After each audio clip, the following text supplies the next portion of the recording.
is your favorite warlock and practicing necromancer. And today I want to discuss some things with you that I think is about time that somebody actually spoke on this. Okay. So I'm going to be the one to do it. All right. One of the things, the big things that I get is I want to join you. How can I be initiated into what you do? On my cell phone, if I go underneath, say for an example, my messenger, and I go underneath message requests, I'm just going to show you. This is stuff that I have not been able to even catch up on because I have so many people that want to hire me for services or they want to join me. Most of which are just saying hi or hello. But nobody really, most of them, I should say, aren't even doing anything. I got one person here, I'm probably going to butcher his name, Jaquan Fluker, Fluker, says, I need some major help. Okay. Basically, this guy fucked around with Boone. So, funny. I'll get to his video eventually. But for right now, I want to talk to you a little bit about annotation. Okay.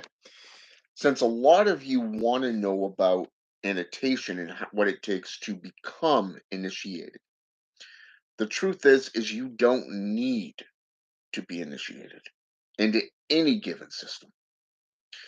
And I'm going to tell you why. In Vodou, there is a word, and I had to look this up from this book here because I remember seeing it. And I've been kind of going over some stuff lately on this so I can do this video.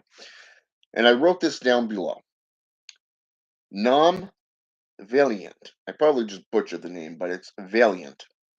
The Vodou term used to designate any person who has completed the initiatory rites to become a Hongan or a Mambo. He or she may begin conducting services. Okay?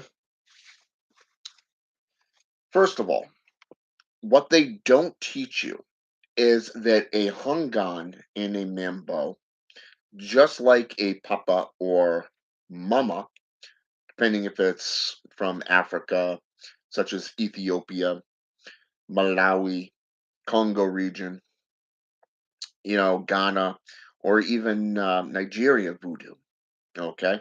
Haitian voodoo or Creole from New Orleans. Either way you look at it, one of these white light practitioners, such as the Hongan or the Mambo, can easily become a Bokor or a Kapalata. A Kapalata is the female version of a Bokor. Okay? Now, what is a Bokor? And why are they looked down upon so much? A Bokor is a practitioner that has never been initiated into any house, sect, or religious foundation. They are self employed within these traditions, much like a Marimberos in Santeria or Palo Mayombe. Okay? Now, what's interesting is even if we get into Brujeria, a Brua, for an example, is highly feared, sought out. Their magic is considered to be very, very potent. Why? Because they delve into things that white light practitioners do not want to get into. Demonolatry, for an example. working with wrathful or baneful magics, as Ben Cayenne in his complete writings so colorfully laid out. Okay. Even Bokor Leonard Imera did videos on this. Okay. And dare I say it, even EA Koetting has said this. Now, as I've said in past videos, I'm not a big fan of EA Koetting or How to Become a Living God. I think out of all the books that they put out, only two is actually worth the money that the paper's even made on. I own roughly about 12 of their books, I believe, if not 13, because you got the complete works, which is roughly about 9 books. Then you have the gatekeepers of Belial, Abaddon, and Azazel on top of that. And the only two books I found any relevance to occultism of any kind happens to be Baneful, Magic, and Works of Darkness.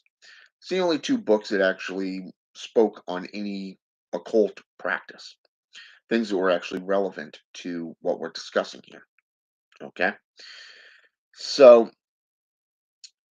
let's go on let's go on a little bit further here. In witchcraft, a warlock is considered to be a oath breaker, a betrayer, someone who cannot be, how should I say this, trusted. Okay. Now let's look at the area and the origins of this term. Most of the time, modern day pagans and Wiccans utilize the very definition, the etymology of the term warlock from either Anglo Saxon or Welsh. Welsh being England, English. Now, what's interesting to note is that this is where the betrayer and oathbreaker aspects come in. But most practitioners today belong to an independent sect, organization, okay, coven, temple. And if you go outside of these temples or these covens, then you are considered and labeled an oathbreaker or betrayer. Now, as I said, a Bokor or Capilata, a Marimberos, for an example, they are not from a family lineage. They're someone that the Loa have called. The Orisha have a tendency to call their followers. This is where the Marimberos comes in. If you go through the annotationary rites of Pedro Mayambi or Pedro Monte, for an example, then you'd belong to that particular house and the way they do things. Okay. The Polero, be it a Brua or a Bruo, abides by the head of that particular house, that peristyle. Okay. As it is named in Haitian Vodou. So, like I said, over the last year, I've been really delving back into my practices of Palo Mayambi Santeria, and I've really been hitting the necromantic aspects of Brujeria. I've been working a lot with what is known as a Malumbi spirit. Now, a Malumbi spirit is much like a personalized spirit that you work with, that you own. Okay, think of the golem in Jewish custom, or that of the zombie in Voodoo.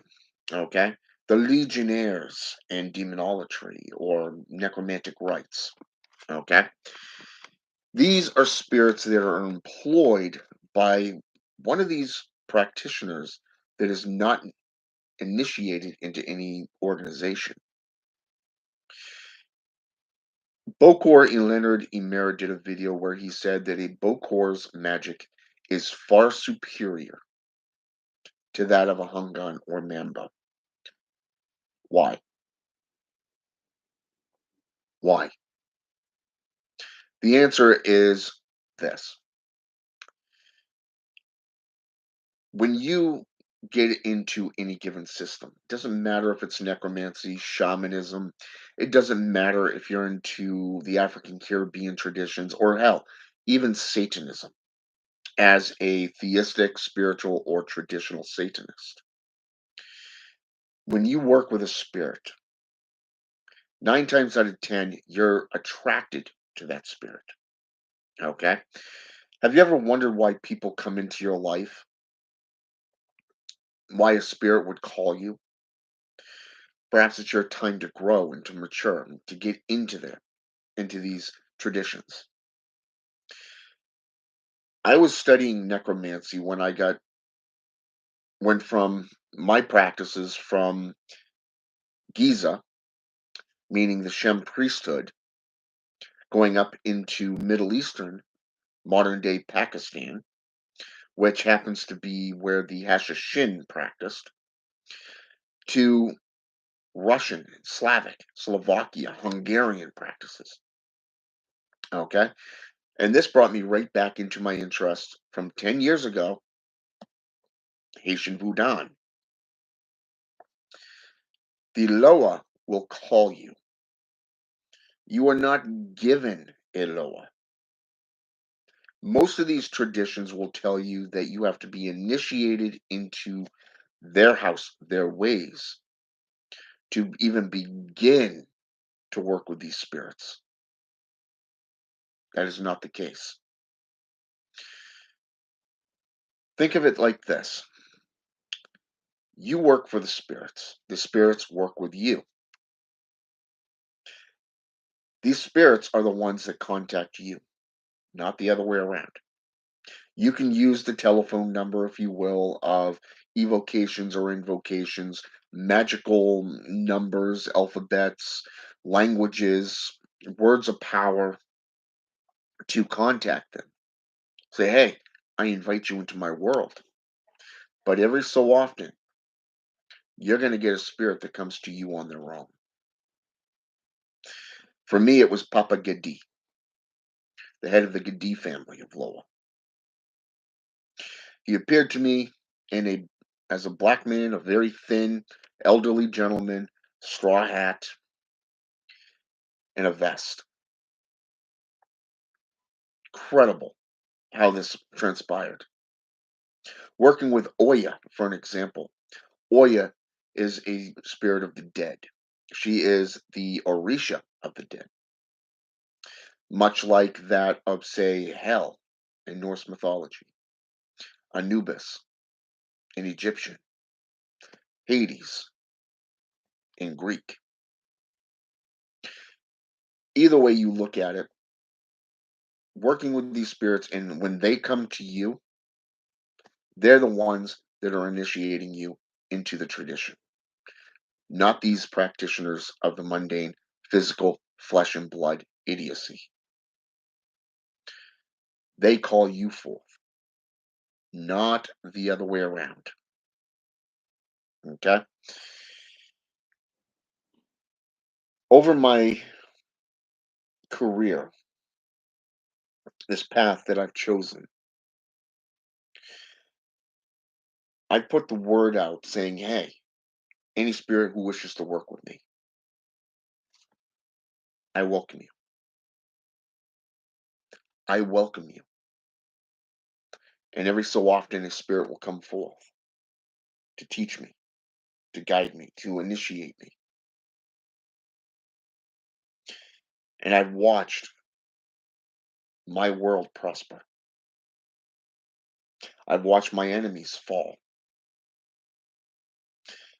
I haven't had to lift a finger, just continued learning, continued growing, keeping in mind that I don't work for these covens.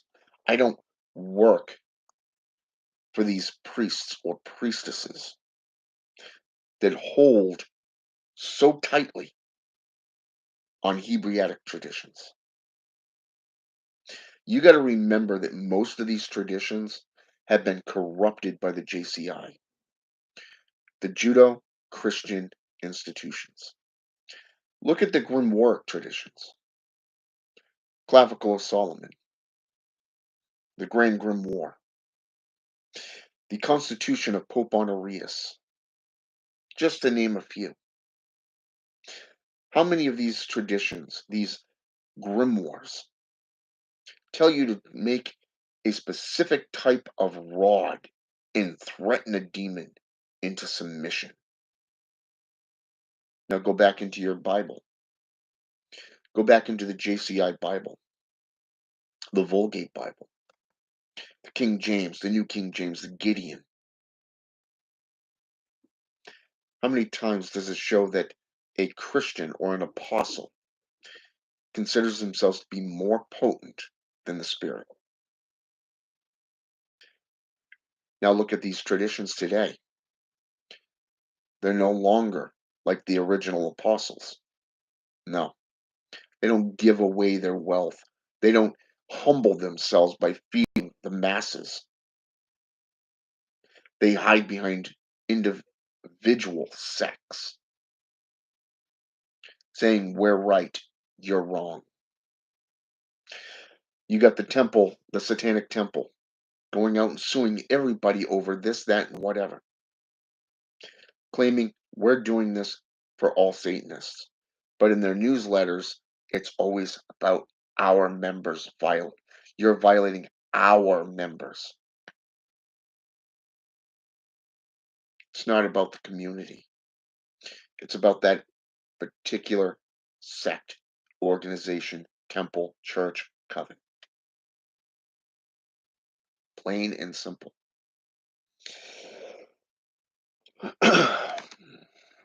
So I want you to think about this for just a minute.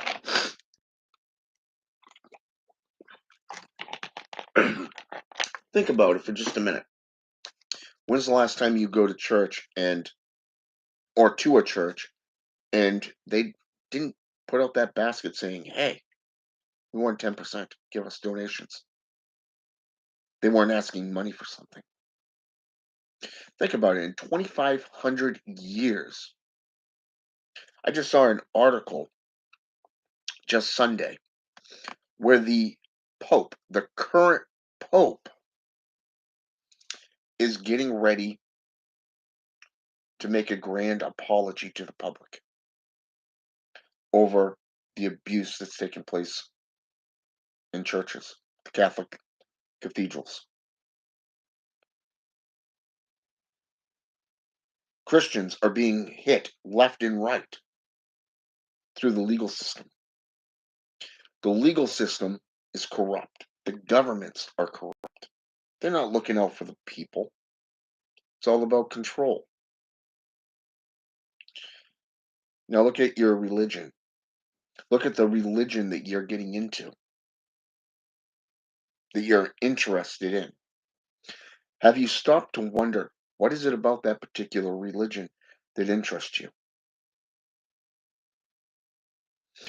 Why do you want to get into that religion? Do you need somebody else to initiate you into this system? Or can a spirit initiate you into it? Number one, if you've already thought about these spirits and a spirit has actually approached you, have you done your homework on that spirit? Have you looked at that spirit from that particular religious perspective? Have you actually set up an altar, reached out to that spirit and said, "Hey, why did you reveal yourself to me? Why did you come to me?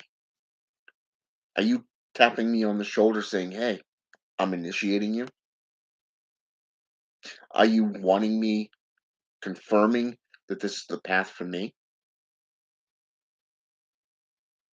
Think about it. Think about it. Was it another individual coming to you and going, "Oh, by the way, come to our church. Come to our temple. We invite you in." You want to get initiated? Yeah, you're going to pay us such and such amount of money to become initiated. Did you ever stop and wonder why? They run these things like a business. Christianity used to be spiritual. Now it's all about money. It's corrupt. It's about control, dominance. It's not about spirituality. It's not about working for these spirits, being ambassadors. The last few videos I've done, I've acknowledged the fact that I started getting back into demonolatry. I started working with what is classified today as the 9 demonic gatekeepers from Bog. I didn't even acknowledge to you that I've worked with most of these except for two. Well, I'm looking back from my early experiences with Belial. Belial, the giver of titles, senatorships. Think about this for just a minute. According to the JCI, he's worthless. He's a fallen angel. He's a demon, a archdemon, very powerful. He's not just, according to Bog, being associated with the 9 gatekeepers, but wait for it. He's also one of 3 spirits of persuasion from Grimwork systems, meaning the clavicle of Solomon, the Goetia. 9 kings, the great kings, the infernal kings. Hmm. My personal experience with this spirit, he has led me into many avenues of power, titles, positions. In fact, he's the one that got me introduced to my creator, which was Abaddon.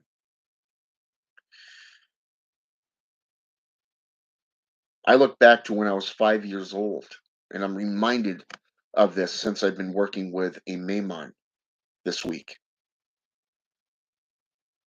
First time I've ever been working with him, with this spirit, from the sacred magic of Abram Malin the Mage.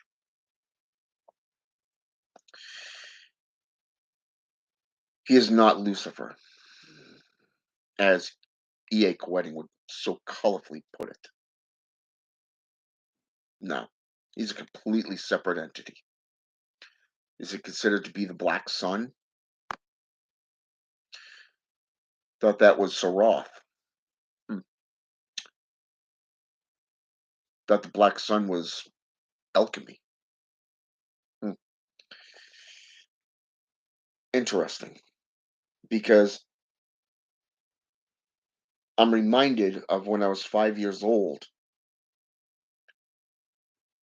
I was tapped on the shoulder by Lucifer. Appeared to me as an angel of light. Hmm. Isaiah 14:12 says, "How thou hast fallen, Lucifer, son of the morning."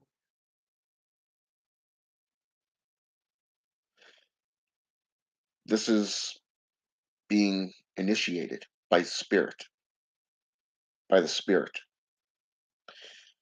Even in the Gospels, Nicodemus goes underneath the cloak of night to their so-called savior and says, "Hey, how do I get into heaven?" And even Jesus Christ says, "You have to be born again of both spirit and of water." You notice how I just said that? Spirit and of water. Now, what's the unholy version of holy water? Alcohol, right? Why is this one of the main types of elixirs used within libations to these spirits?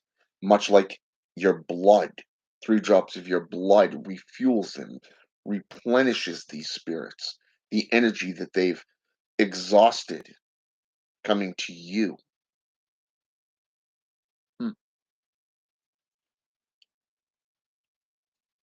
Have you ever gone into your dictionary or thesaurus, for an example, and looked up what it means to be a worshiper? What does it mean to be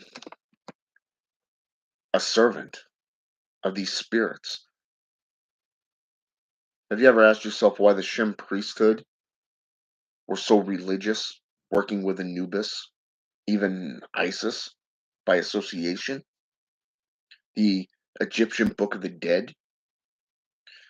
Why was Belial considered to be the father of the sons and daughters of darkness, the leader, whereas Michael was associated with the sons and daughters of light? From this goes all the way back to the Dead Sea Scrolls, the scroll of Amran to be precise, long before a Bible was even put out, long before any of this corruption took place. He's the giver of titles.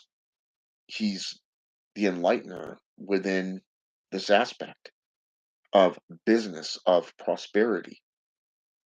He opens up the avenues for employment to have your will put forth into this world.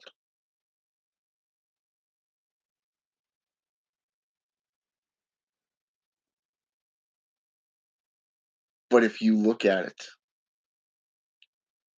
these spirits, when they come to you, they are initiating you in the spirit. They are initiating you into the spirit. It doesn't matter if you're working with reincarnated spirits through reanimation or invocation. Think about it from a necromantic perspective. There are two ways to commune with spirits: conjuration and reanimation. Anytime you look up necromancy on Google, you're going to see a photo of two monks standing in a circle of empowerment. Wiccans and pagans would defute this and say it's a circle of protection. They're in the graveyard, a graveyard, hmm, performing rites of necromancy. But yet, working with the dead is considered to be vile. You're dead already. Therefore, shun them. Much like the history has shown that if you work with, say, a funeral home, you work in a morgue, you know, you're a grave digger or a coroner. Hell, even a CIA, what do they call those? Crime scene investigator. You've associated yourself with death. You're vile and you're rejected from society. But yet, working with these spirits, the Agorai, for an example, some of the greatest, most powerful and potent black magicians in India, they isolate themselves. They go as far as starving themselves. Extreme isolation and extreme meditations, much like the in Zen or Buddhism. Meditation is a big key to spiritual workings. One thing I've come to understand is the black fast. The Daniel's fast is very important to cleanse yourself, especially when working with spirits through what was classified as holy times of the year. Why do you leave foods and libations out? Say, for an example, the Day of the Dead, Halloween. You see, this is how far things have been corrupted, how far things have become watered down to children's stories. But yet, anyone who delves into any given system will come to the understanding through their own dedicated service, their own dedicated commitment to that path working. You don't need to be initiated by another person. You just don't. The Spirit has already chosen you. Their mark, their seal is already upon you. Some of these spirits choose you from birth. Others will come to you over time when you're ready. I was 5 years old when Lucifer came to me.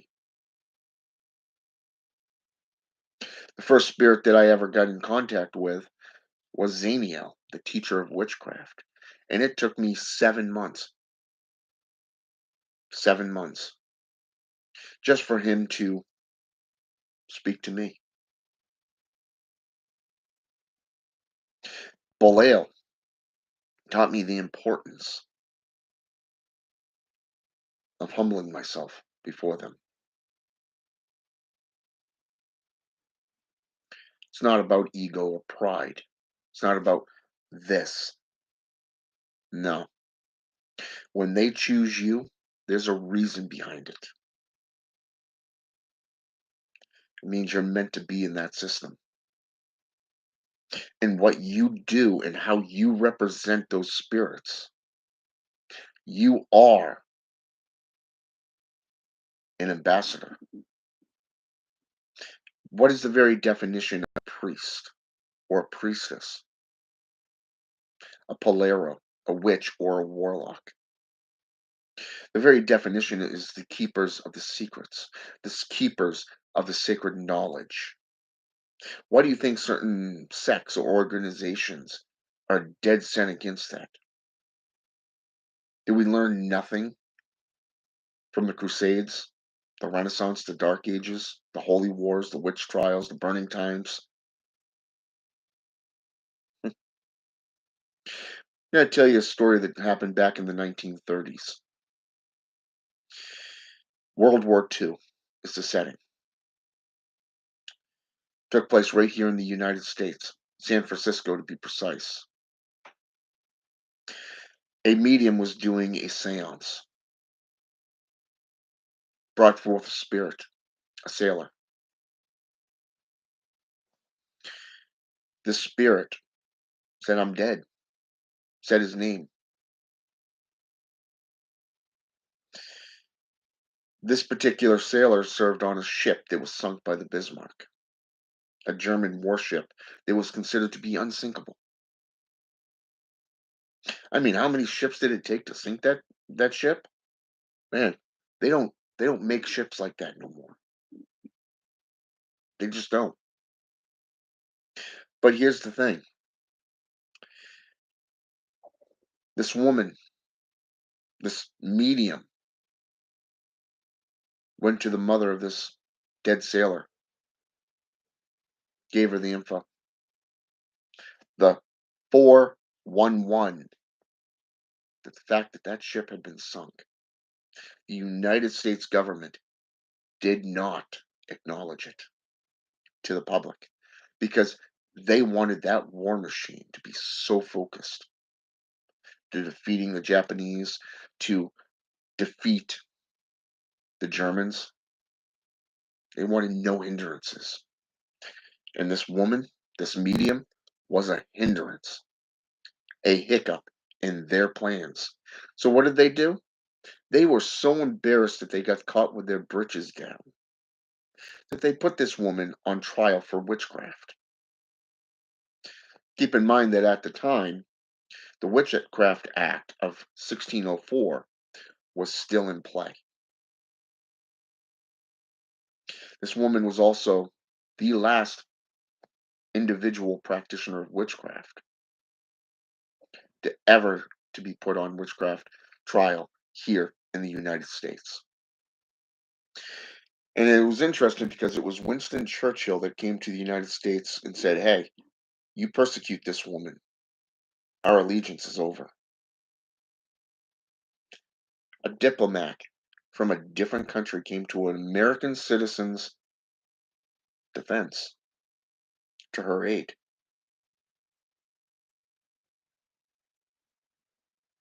Interesting how that goes.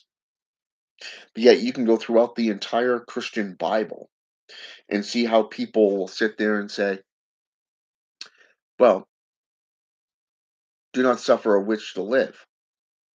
Exodus 22, verses 18. Hmm, okay. Wasn't that originally, thou shalt not let a murderer suffer to live? Hmm. Fulgate Bible compared to all these other Bibles. Okay, here's one. Stay away from stay away from diviners. Stay away from truthsayers. Stay away from necromancers, and stay away from witches and warlocks. Okay. Well, let's take a look here for a minute. Why is necromancers and necromancy considered to be the first of those seven forbidden practices by the Catholic Church? Well, let's see. They work with spirits. They bring forth spiritual gnosis into the world. What is a soothsayer? But somebody who speaks truth. Mm, okay, so you want people to stay away from truth. So those who speak the truth, you're going to condemn to damnation. Hmm. So you can fit in with society and live a lie to keep that charade going. Hmm. Interesting. Witches and warlocks, their original construction was to keep that knowledge. Today, they say you have to graduate from college from with a law degree to practice law.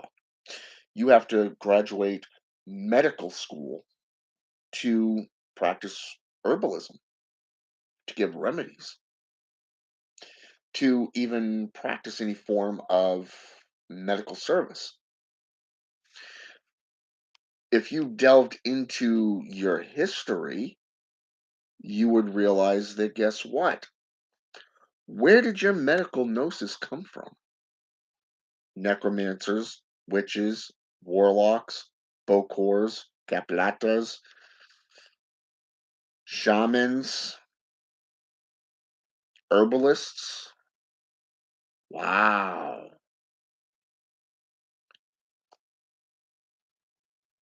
So do you have to be initiated into any given sect, organization, religion, philosophy?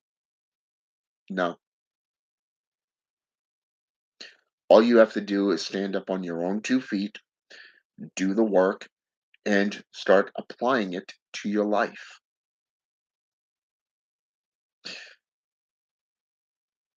If people want to call you a devil, they want to call you a demon, they want to call you evil, that's just their insecurities. That's their stupidity. They choose to live on their knees as a slave. As an example, Monday, I was talking with a manager that's the head of the maintenance department, and another manager that is the head of the maintenance department. The what do they call those? Housekeeping department of where I work, and I showed them an article that was put forth on Newsbreak. It's an app that's on my phone, and it was funny because a large quantity of Americans believe that the United States government is very corrupt, vile, and beyond redemption.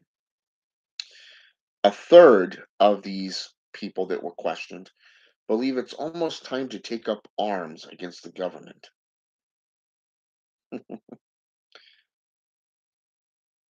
Ironic, isn't it? And yet, it only took one article showing a possible link to occultism and black magic to create a stereotype of fear. Such fear that Facebook and YouTube removed EA Weddings material. Like I said, I'm no big fan of Bog or EA Wedding, but it is funny. Even to this day, you've got people trying to commit segregation. Now, what is segregation? It's keeping you divided, right? It's keeping you in a state of fear. It is keeping you on your knees as a slave. Has he become a threat to the system? Yeah, but hey, we all get there. I reached that point about 10 years ago. 10, roughly a little over 10 years, when I was living in South Tucson. And I ended up living on the street for a couple of weeks. Found myself in a spiritual midlife crisis, if you will. And that was the changing point for me. Since then, I've dedicated every single moment of my life to my studies and to education. You watch the last 14 years of my videos, you will see this knowledge being put forth through folklore, archaeology, uh, myth, um, historical accounts, mythological accounts, religious, philosophical accounts from various different systems. And they all have the same things in common. It's a matter of control. So when you become enlightened on that, what is Lucifer? But the enlightening spirit, he who is the master of all philosophies. Doesn't matter if Christianity wants him to be viewed as the emperor of the underworld, he who rebelled, the leader of the rebellion. Wait, wasn't that Azazel or Samiel? Hmm. Oh wait, that was Satan, right? But yet Azazel is an ancient being who was sacrificed to through animal sacrificing, by the way, by the church, Hebrewism and Judaism to be precise, and the grand rite, and you can look this up, it's called the Yom Kippur rite. The, the Yom Kippur. And this is where you have a very steep mountain cliff. People standing at certain intervals to see how far that goat got before it couldn't go any further because it was so cut up. Its legs were so cut up that it just couldn't move, couldn't run, it couldn't walk. It would be like taking a machete and cutting your tendons in your feet, in your ankles. You wouldn't be able to walk. You couldn't move your feet. Same thing.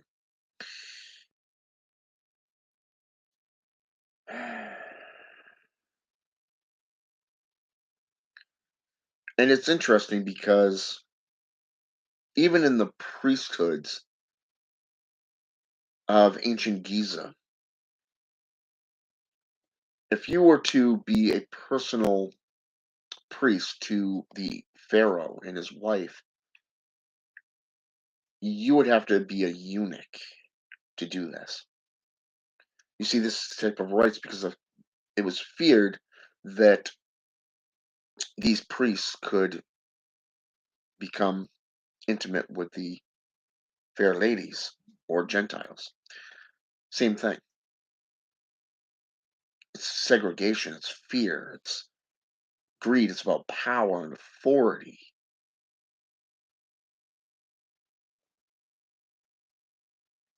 And it's funny because when you realize that the entire system is damned if you do and damned if you don't, only then When you hit that rock bottom, as they say, you're going to get up and you're going to start putting the work forth yourself. You're going to start taking notes. You're going to start learning. You're going to start growing. And eventually you're just going to say, fuck you to the society.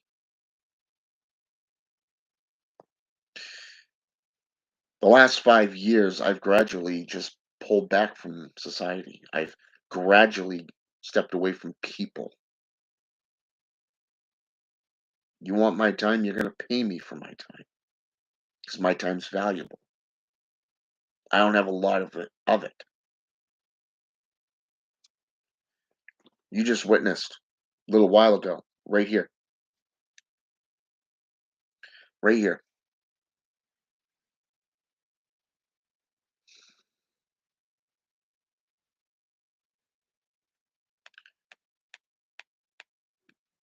I'm going to bring that up here in just a sec here. There we go. I'm going to show it to you one more time.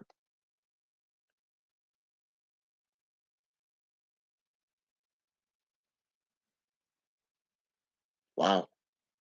So many people coming to me, wanting to be initiated, wanting to know what they can do to get into this. The top one on there, apparently she dropped her phone and when she picked it up, it was on my video. It was on my channel on TikTok. So this individual literally sought me out on Facebook Messenger just to let me know. Let me bring this up real fast. Now, I want you to hear this. So it's a pretty good lengthy one, but it was unique. K. Nicole Owen. I want you to hear the hypocrisy in this. And you can tell that this individual comes from a Christianized background. Hello, this is strange for me to send, as I don't know you. But for the last few months, I've repeated a bad dream every night or every month, once per month. And in this dream, I'm swimming upward from deep water to be to the surface. When I break the surface, I take a deep breath and several more after, as if I've been deprived of air for longer than I was used to. Then I swim to shore and I'm met by a fire on the beach in the center.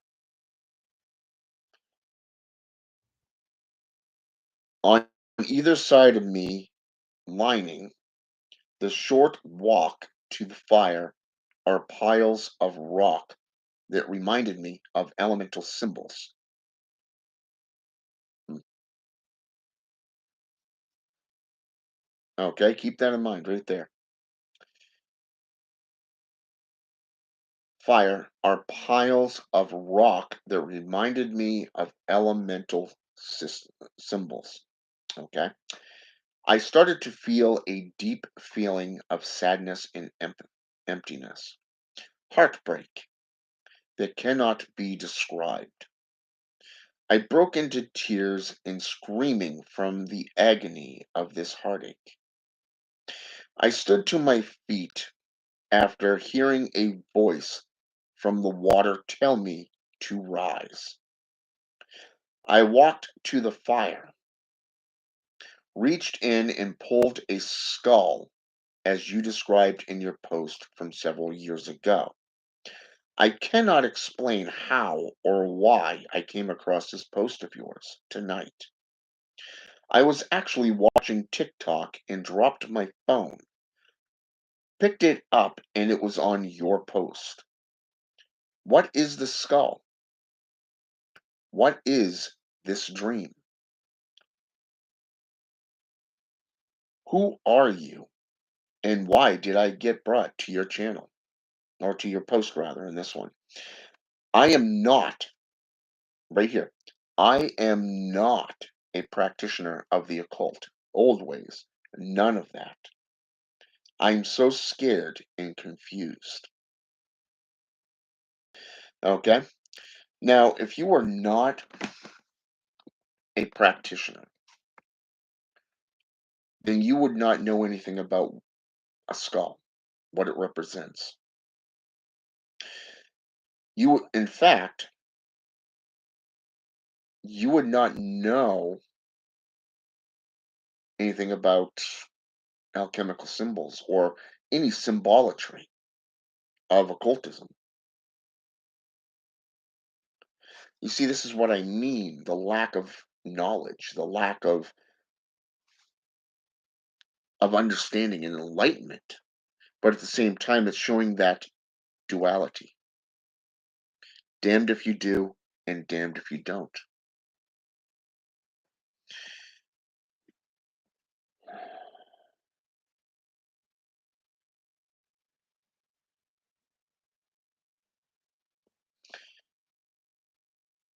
I'm not a practitioner of the occult, the old ways. Number one, the only people that refer to it as the old ways are Wiccans and pagans.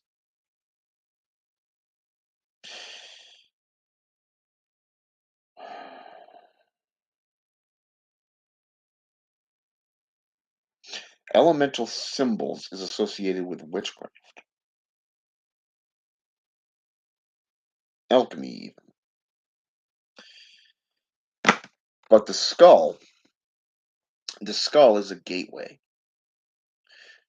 Human skulls, bones, animal bones have been associated with necromancy, shamanism, going as far back as ancient cults and religious foundations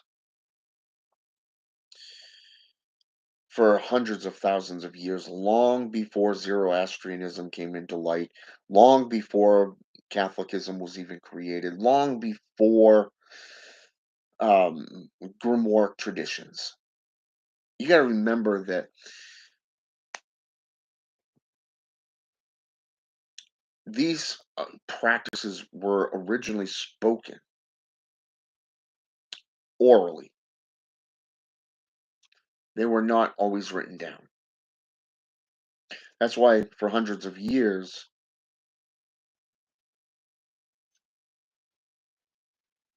these traditions flourished. They flourished. And it took an overwhelming strike to break them, to break them. 100 years, the Roman Empire struck at the Welsh, struck at the Welsh. And for 100 years, they were denied until the commander sent a detachment to wipe out the Druids. And the entire Gaelic system came crumbling down.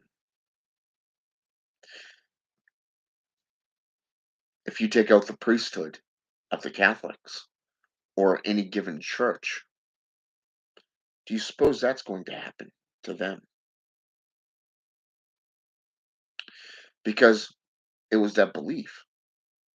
Even the apostles believed so much in what they did. They had power to control weather, to control necromantic forces, to ascend or descend. Hmm. But in today's systems, it's all corrupt. It's duality. The skull isn't just a gateway or a doorway, it's the window into death itself.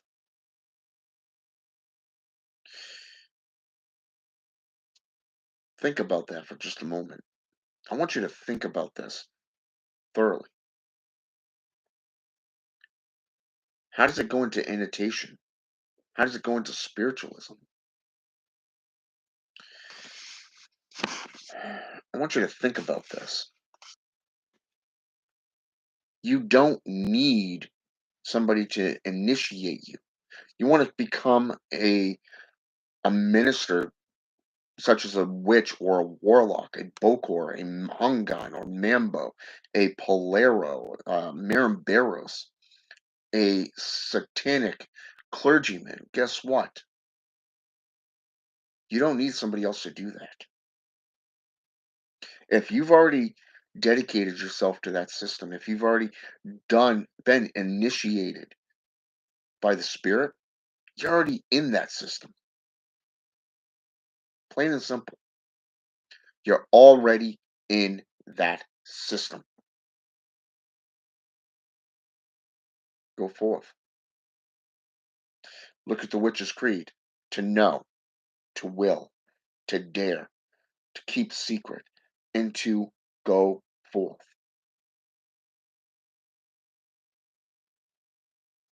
To keep silent is not to keep secret, it is to keep that knowledge safe, pure.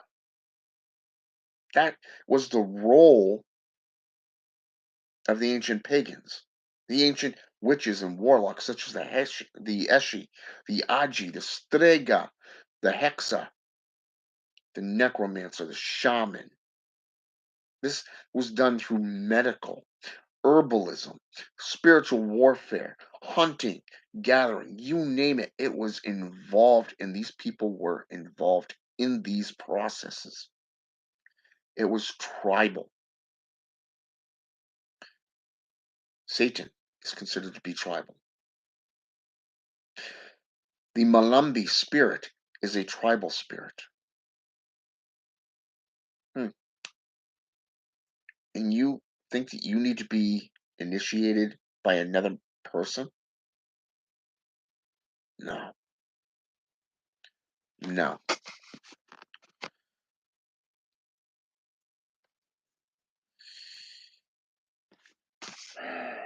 The Black Tower, welcome to the channel, brother. Inesh, welcome back. Pharaoh Stiller, welcome back. MSD, I've never seen you on this channel, but welcome. Godfrey524, welcome to the channel.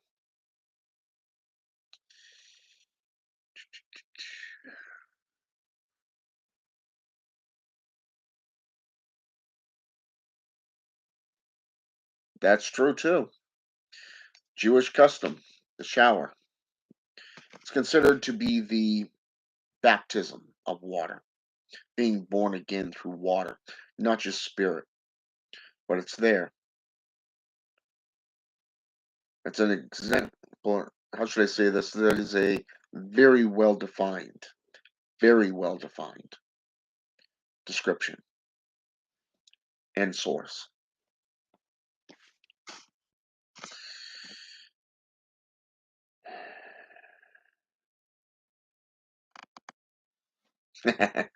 Well, if you look at how the tunics were actually worn, you'd actually come to understand why they wore it. But yeah, so anyways, my reply to these people is simple. Number one, you're initiated by the spirit, not mankind. You don't have to belong to any government. You don't have to be defined by a particular sect, organization, or religious stature. I mean, think of how corrupt the governments are. They're trying to disband what the forefathers wrote in the Constitution.